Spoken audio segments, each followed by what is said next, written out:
Well, welcome, guys. In this interview, we are here with António Martins, which is a recent economics graduate. He already make a huge impact in the investing community here in Portugal, having created one of the first, enough if not the first, value investing community. In this interview, we will be covering topics such as investing, personal growth, mental health, and much other things. Antonio is currently seeking for an opportunity to continue to grow. And so let's hear his take on a different range of interesting subjects. Well, let's go to the first question right away, if you don't have nothing to add to my short introduction. Well, Uh, yeah, actually, I go for it. do. Well, first of all, I want to thank you for the opportunity to be here. Uh, I mean, I value a lot the fact that you invited me to your channel, and that you see me as a person that has the qualities to be in here, and that's cool. And I always like the way you, because we started talking in LinkedIn and stuff. So Yeah. I always like the way that you kind of had patience to answer my messages because it's not that normal that some random kid just starts texting you. So that tells a lot about you, and thank you to having accepted this invitation. And you're actually one of the firsts to be interviewed in this channel. Well, I So feel I feel privileged. that's good. That's good. Okay, so let's go to the first question now that you added this little tangent. So I was going to talk to you about the value investing community because in the summer I was kind of looking for finding some like-minded people here in Portugal because, as you may know, the investing community it's very wide and very big, but in Portugal we don't have a lot of people, or they are not that open about trying to connect or something like that. So I wanted to ask you, why did you decided to create the Value Investing Portugal community, and what got you interested into value investing? Okay. So I created the group because I was searching on Facebook and on the internet if there was already a group in Portugal about value investing, and there wasn't. There was those groups about trading, not investing, and so I thought it would be a cool idea to create a group, and I kind of copied the Guy Spire group. They have a group, and Yeah. so I was like, okay, this is a cool idea, and so I'm gonna create that in Portugal, and maybe that will be cool. Right, but let me ask you, why in the first place did you got interested? Because I understand that you kind of modeled the idea from Guy Spear, but what sparked your interest at first, like in value investing? Well, yeah, well, as a kid, I always wanted to have a company, or I always liked money per se, or I always liked the idea of being a businessman or whatever. And so when I turned 18 or 17, um, I started to read about investing and value investing. It was my neighbor who told me about it, and so I started to read some articles on it, and I started to read about Warren Buffett and all that, those big names in this field. And so as I started to learn more, well, I got even more interested, and that was what brought me here, and that was what made me create the group. Yeah, Uh, that's interesting that your neighbor kind of suggested you into starting this in this way, yeah, let's say. Okay, that's a good answer. I just saw you used to work for CGI, if I'm not mistaken. Yes. I don't know if you still do, but I know you used to. Without, let's say, getting into privacy things and stuff like that, what's your experience in working there? And let's say, what's your journey and why did you choose to work for CGI? And what is it? Explain it a little bit better for the viewers. Well, I got out of university and this job offer appeared, and I accepted it. I decided to, give it a chance. Well, at first I knew that the position uh, could not be something that I was really interested in, but I was like, okay, let's give it a chance and we'll see. And that's what I did. But now the project ended, Okay. and Can so you can I sorry, can you explain a little bit better what was my your role. role and yeah, Yeah. and what does CGI do as a whole, let's say? Well, CGI, the acronym means Consultants to Governments and Industries, is a Canadian company listed in the Canadian Stock Exchange markets. It's one of the biggest firms in Canada. Is is in the list of one in 100 Okay. major companies in Canada. Uh, so it's an IT company. They produce software. They and more especially about the role that I was in. Uh, they are consultants, so they check the quality of the software before it goes to the end user. Uh, they are quality checkers per Ah, se. So the project I was in involved software companies and the European Commission, more particularly DG Taxud. Digitaxud. It was about the customs of the European Union.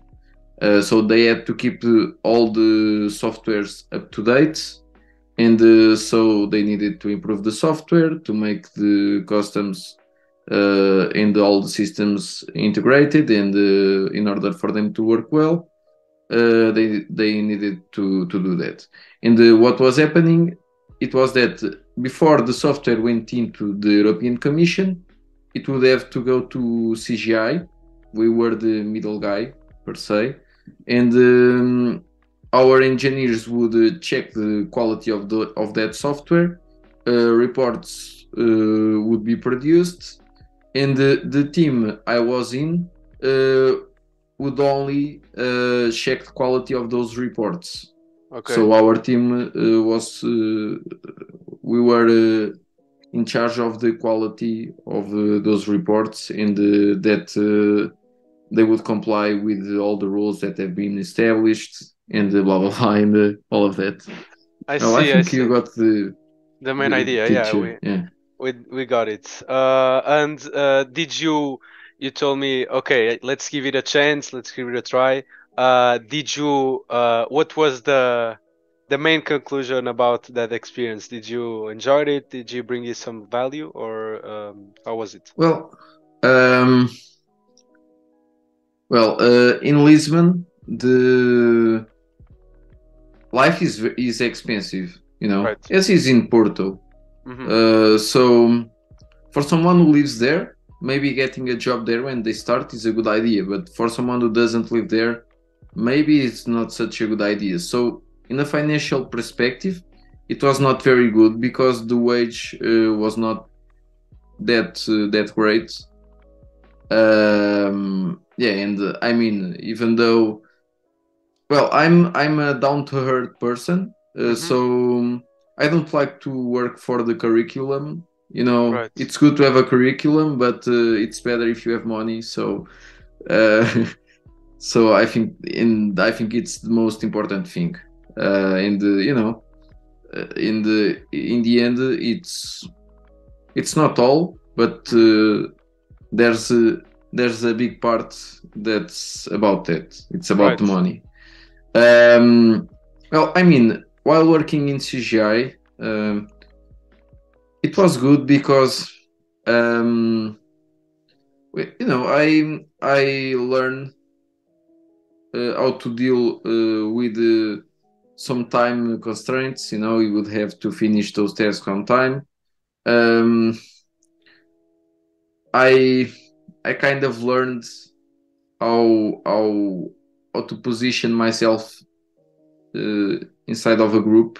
Right. There is an hierarchy, and you have to know your place. I think the most important thing I learned while working at CGI is you know um, to make the decisions for yourself, because I went to this job a little bit by pressure of my parents. They were like, "Yeah, go accept that job and whatever."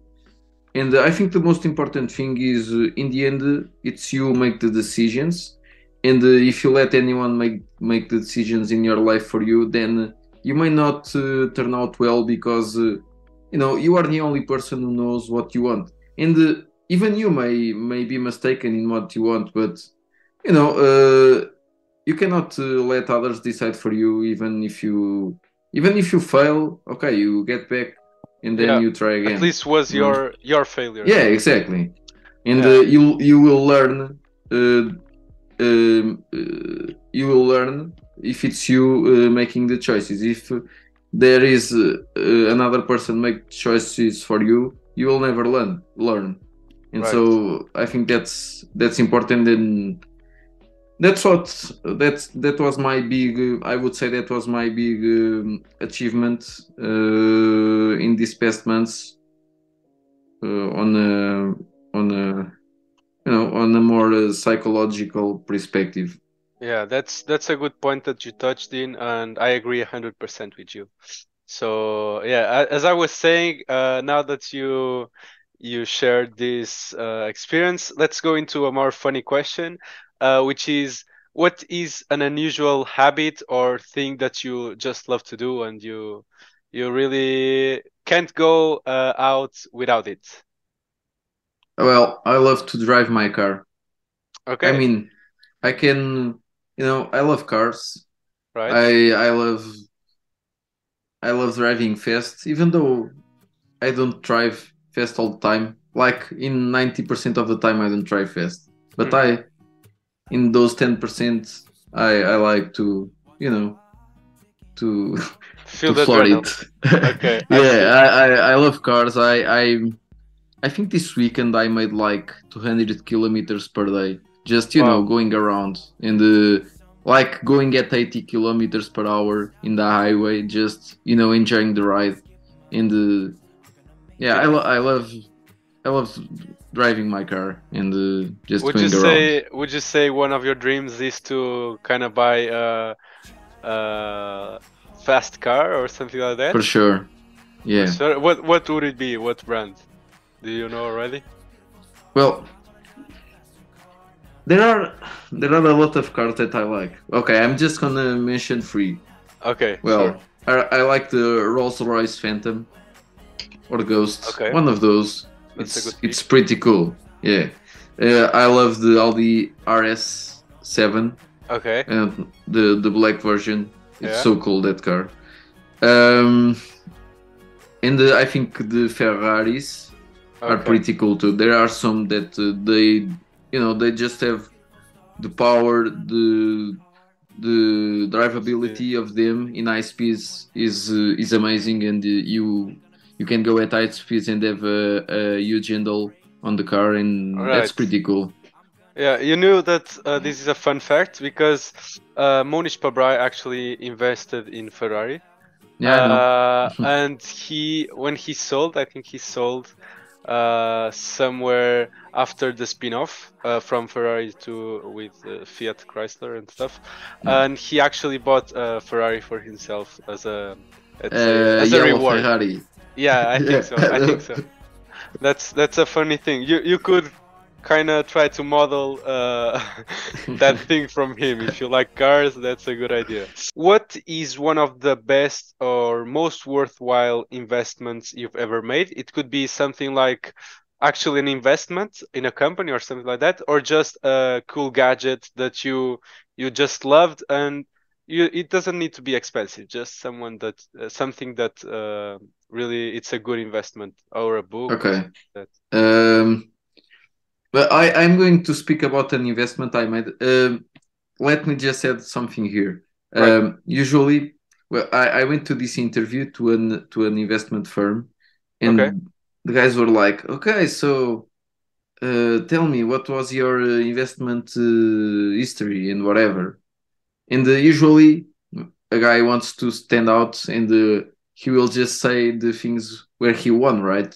You don't want to say, "Well, I'm Yeah. losing there and there," and so it's always a tricky question when they ask you that. But Right. I'm going to. I think I invested in 2020. I Okay. think it was when the coronavirus Hit. hit. Yeah, uh, I invested in a company called Ramada. Okay. They were selling like the shares were selling like at 2.90, and they paid a dividend over the past 10 years of 40 cents per year. Okay.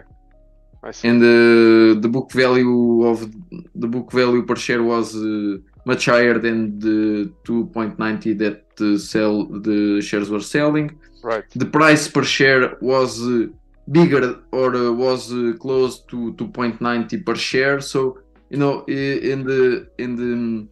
it was funny because I sent I have this cousin. He's a CEO Right. in a company called the American Public University. It's a company quoted on the stock market, and well, I always use it to send him companies to get his feedback, to see if I was doing a right choice or not. And guy was like, he didn't even look at financials. He just saw the graphic Mm, uh, going down, and he's that guy. and he was like, well, uh, by what you said, and looking at this graph, buy it, just buy it. And I was like, okay, I'm gonna buy it. Thing was, I told him this on a Friday, Right. and then I was like, okay, I didn't have money available on my broker, Okay. and so I was like lazy, and so I took some time to. I was like, yeah, okay, next week I will send the money to the broker and I will buy shares. What happened was that next week shares were at 350 or 4 or whatever, and so I lost a huge opportunity there because I was lazy. But It was like 2 times right away. Oh my god. yeah, they were at 420, or I don't know. They in 1 week those Yeah. shares just You would went. have done like 70% returns, like just Yeah, in.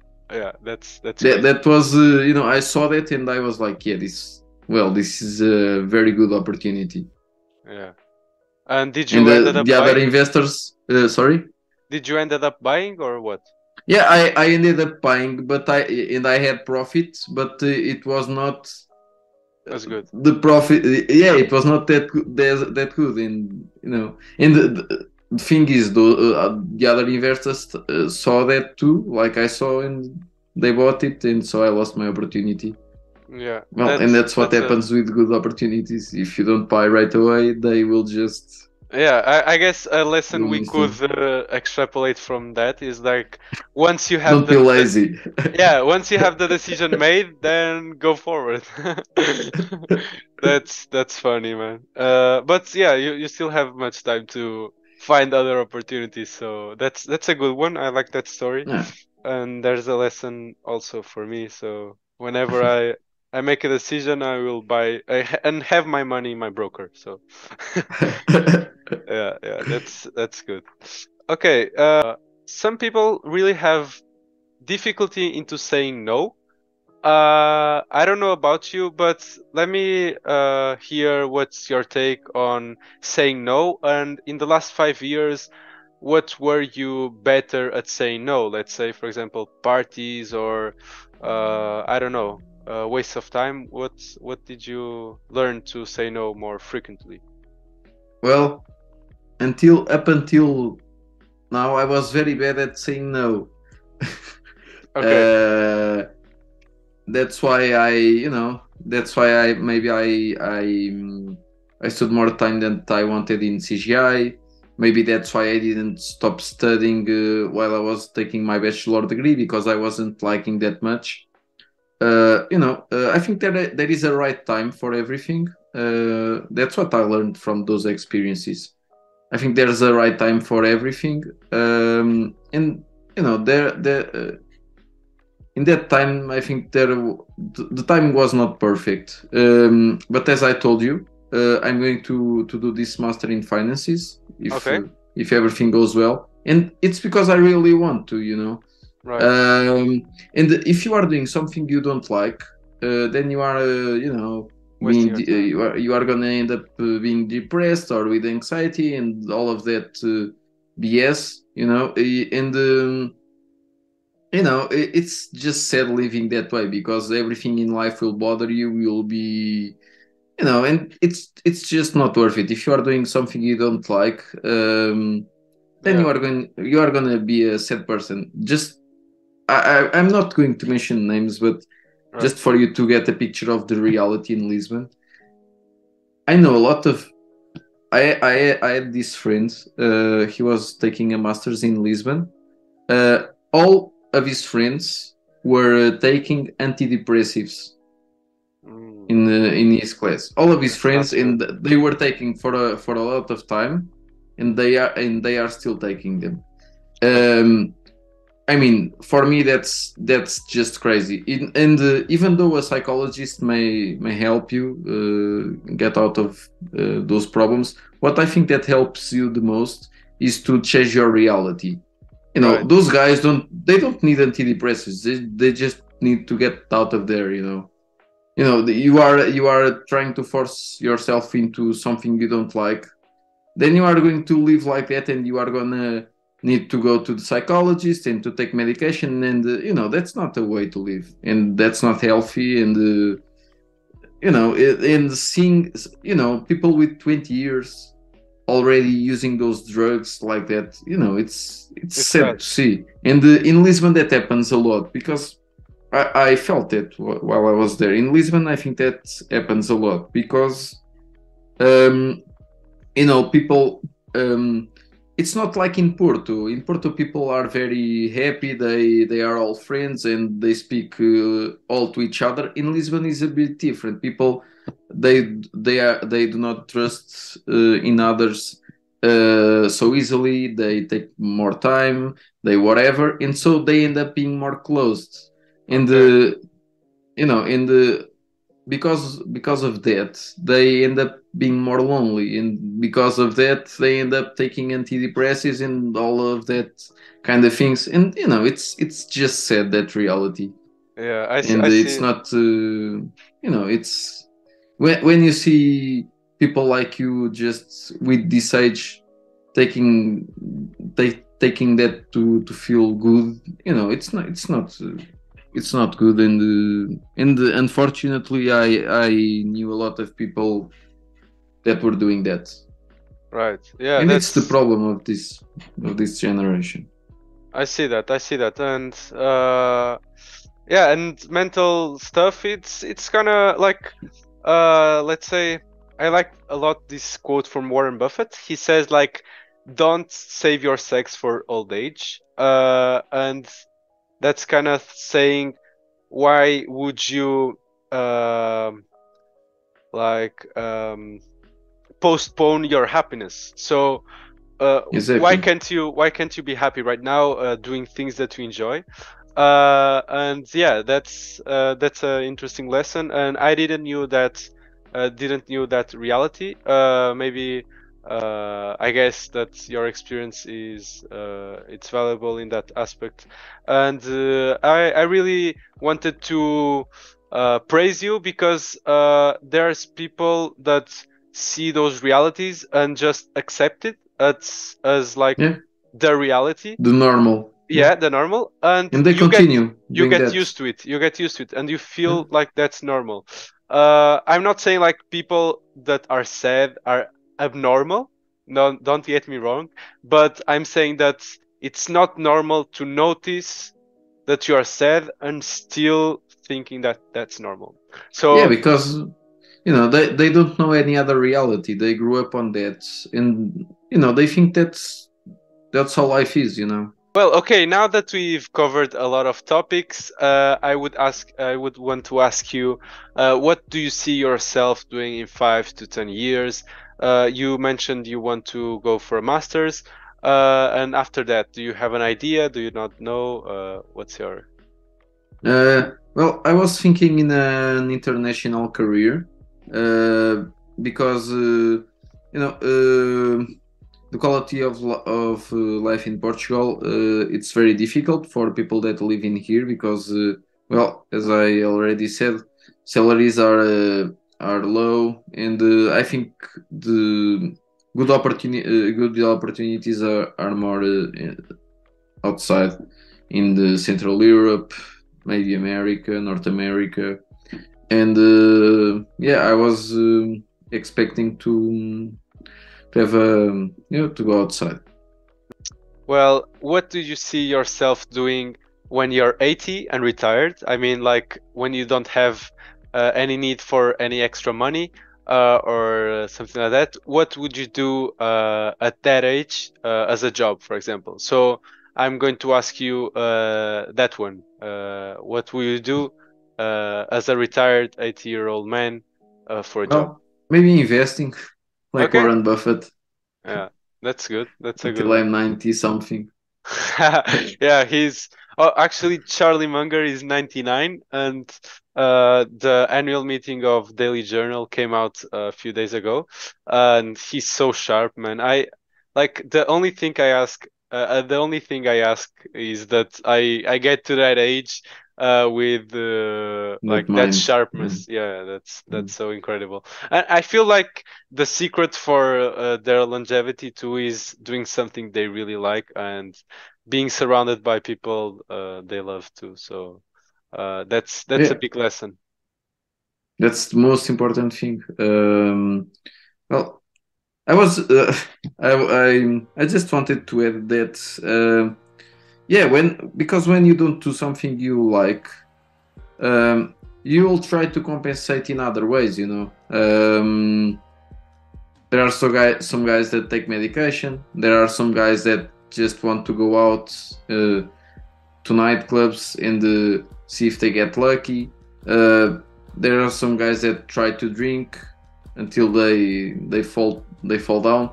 So every aspect of your life is influenced by that, and you will not be a very equilibrated person. Right. And so yeah, I think that doing something that you enjoy It's the secret. is essential. Yeah. The secret sauce. That's good, man. I really like this conversation, and Yeah, me too. to not make it too long, I would end this session right here. But this doesn't mean that in some time or something like that we could do a part 2 eventually with some updates or whatever. Maybe something. When I'm in Porto, a Yeah. presidential one. Exactly, something like that. Or also when you are abroad or at an investment firm in the US or something, you could give us another interview. It would also be funny to compare this one to the future one. So that's a thing. If you agree, I would like to do. Yeah, I think it's a good idea. Yeah, that's it.